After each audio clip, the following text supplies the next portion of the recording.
대법원이 트럼프 행정부가 각 나라에 부과한 상호 관세가 위법하다고 판결했습니다.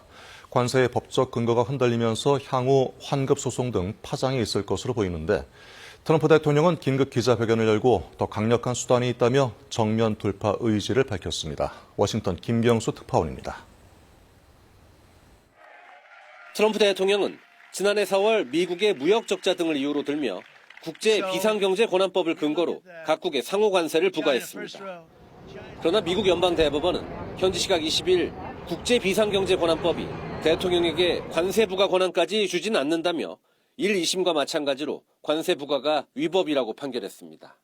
관세 부과는 의회 권한이라는 점을 분명히 한 겁니다. 집권 2기 2년 차에 정치적 타격을 입게 된 트럼프는 긴급 기자회견을 열고 이번 판결을 강하게 비판했습니다. Foreign countries that have been ripping us off for years are ecstatic. They're so happy. And they're dancing in the streets, but they won't be dancing for long. That I can assure you.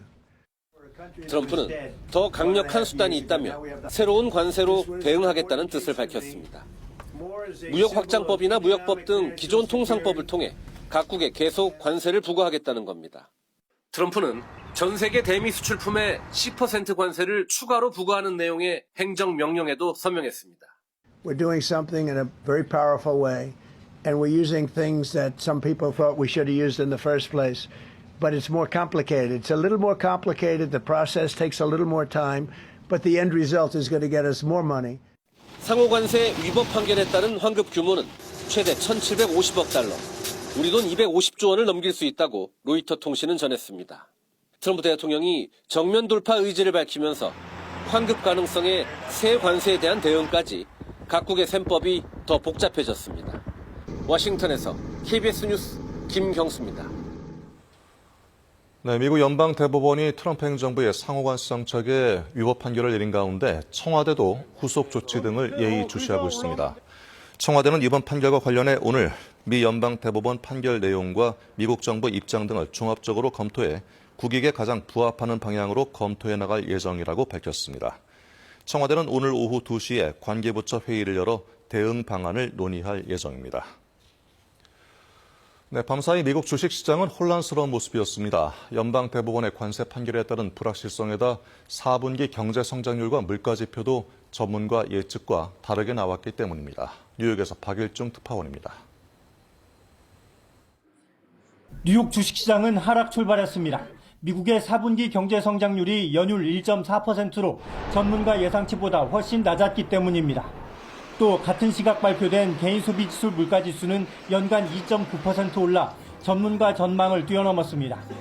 경제가 여전히 탄탄하지만 성장세가 다소 둔화된 데다 전달보다 물가 오름세가 가팔라지면서 금리 인하가 지연될 거라는 우려를 키운 겁니다. 그러다 대법원의 트럼프 관세 위법 판결에 상승세로 돌아섰습니다.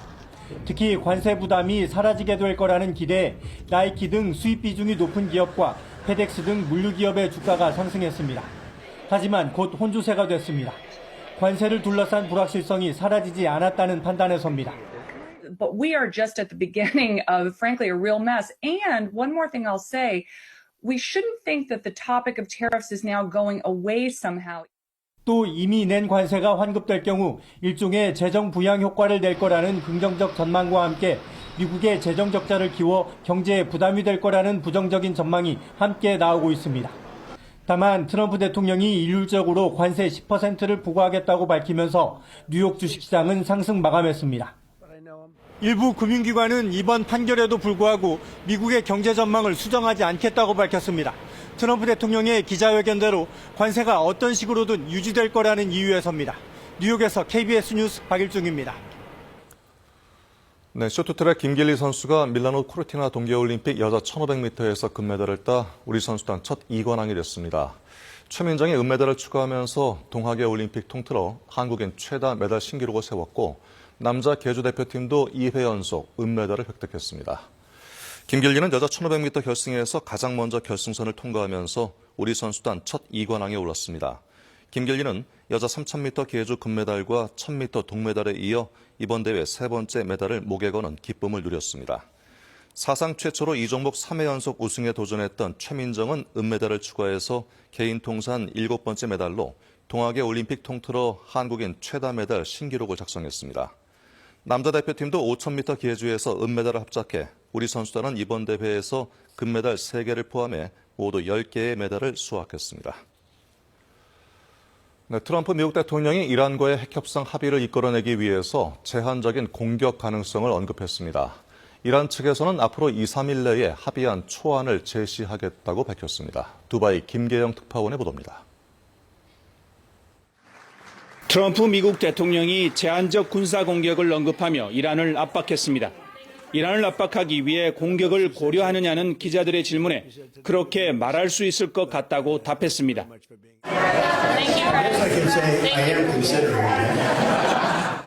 이른바 코피 작전으로 유리한 합의를 이끌어내기 위해 이란의 코피를 터뜨리듯 일부 시설만 정밀 타격하는 방식입니다.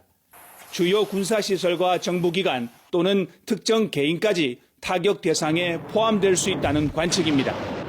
이란은 즉각 외교적 승부수로 응수했습니다. 아라그치 외무장관은 향후 2, 3일 안에 합의안 초안을 미국에 제시하겠다고 밝혔습니다.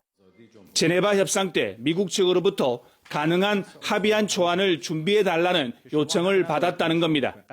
일주일 안에 양측이 진지한 협상을 시작해 합의에 도달할 수 있다고 강조했습니다.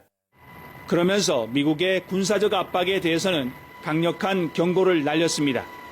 군사적 선택지는 지역 전체와 국제사회에 재앙이 될 것이라고 못 박았습니다. 아라그치 장관은 또 이란은 핵 개발과 관련해 어떠한 중단도 제안하지 않았으며 미국 측도 제로 농축을 요구하지 않았다고 주장했습니다. 미국과 이란은 핵 문제를 논의하기 위해 2차례 만났지만 뚜렷한 합의 결과를 내놓지 못했습니다. 두바이에서 KBS 뉴스 김계영입니다. 미국 로스앤젤레스 관광청이 BMO 스타디움에서 간담회를 열고 새롭게 제작한 3차원 광고에 LAFC 간판 선수 손흥민을 모델로 발탁했다고 밝혔습니다. 관광청